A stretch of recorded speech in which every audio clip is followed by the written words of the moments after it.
ഈ കാണുന്ന സെന്റൻസ് എങ്ങനെ സിമ്പിൾ ആയിട്ട് ഇംഗ്ലീഷിൽ പറയാൻ നോക്കിയാലോ? ടീച്ചർ സ്റ്റാഫ് റൂമിലുണ്ടോ എന്നെങ്ങനെ നമ്മൾ പറയാം? Is the teacher in the staff room? Is the teacher in the staff room? In the staff room.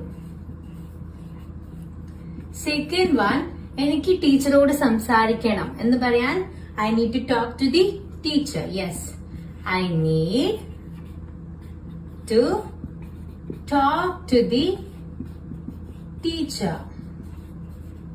എനിക്ക് ടീച്ചറോട് സംസാരിക്കണം. I need to talk to the teacher.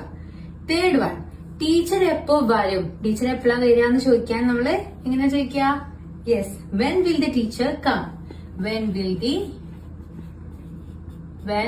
The teacher come? Okay. Last one, ഇന്ന് teacher leave ആണോ എന്നെങ്ങനെ നമ്മൾ ചോദിക്കുക എന്നുള്ളത് comment ചെയ്യാം കേട്ടോ. ഓക്കെ.